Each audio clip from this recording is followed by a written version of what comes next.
your journey with health and fitness begin? In 2013, my wife Angie experienced a very severe stroke and was left paralyzed. She recovered from that stroke very, very well. And I looked at it and thought, she did so well with this. But let's fast forward a lot to 2017. In 2017, I weighed 315 pounds. I had been to the doctor, and the doctor told me that I was at very high risk of cardiac event, heart attack. I had high blood pressure, high cholesterol. There was a history of it in my family.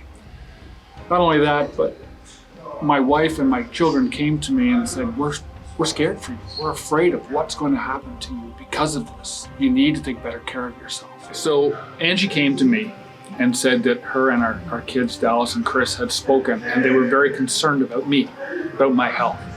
She sat down and she said, here's why we're concerned. You're carrying belly fat, which is the worst.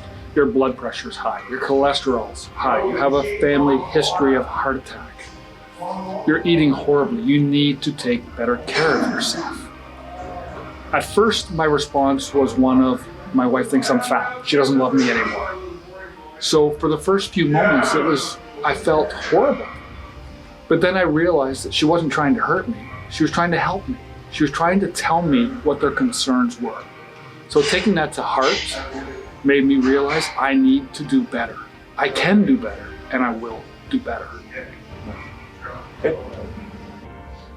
So in that moment, I made the decision after thinking about what Angie had done and said, if she was able to recover to the point she did after experiencing a massive stroke and being paralyzed, what's wrong with me? Why can't I do this?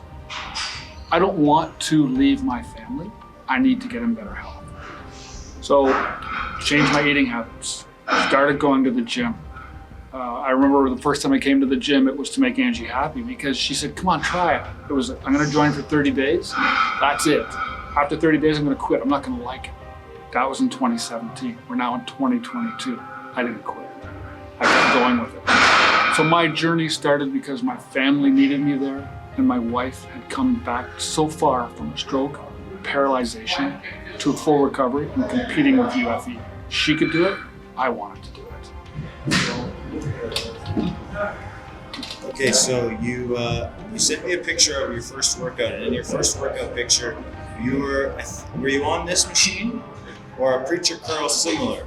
I think it was probably similar to this if it wasn't this one. Yeah. And I can remember sitting at the machine wondering how much weight can I do because I'd never lifted weights before. And I was afraid to, so I just grabbed a little bar like this.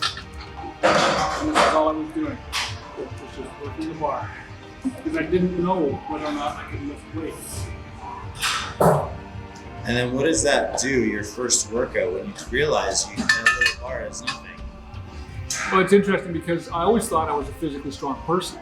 And then when you come into the gym, you realize, well, maybe not so much. Nice. Is there any intimidation coming into the gym for the first time, or were you comfortable? Well, it's interesting. The first time I came to the gym, it was to appease Angie. And basically I said, I'm gonna get a 30-day membership. Once that 30 days up, I'm not coming back again. That was in 2017. We're now in 2022, and I just renewed my membership again. So there is that intimidation factor at first, but then it becomes, for me, almost an obsession. Well, as I was saying, Angie had recovered very well, and she started lifting weights a little bit. And she saw somebody online, and I don't know who it was, that had done a fitness competition, bodybuilding show. And she said, I think I'd like to try that. So that was in the fall of 2016. So she started training then, getting ready. And she did her first show in May of 2017, and that was at UFE Revolution in Coburg. I watched her do this and thought, that looks like a lot of fun. I just don't know if I could do this, be up on stage. And again, I was looking at myself at 315 pounds going, I know I can't do it now, but let's see where it leads into the future. She did very well in her shows. The first show she did at Revolution, she got a second place in her category in Masters.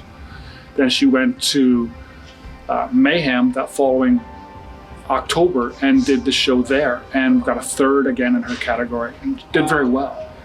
So I kind of got the bug. Walking across that stage was a feeling I'll never forget. They say that when you do it for the first time, you either love it or you hate it. I loved it. I wanted to do it again. So I started then training to compete at the following year at Revolution. So in 2019, May, I made my first trip across the stage as a competitor, having done a 90-day challenge, and loved every second of it, and I will continue to do that.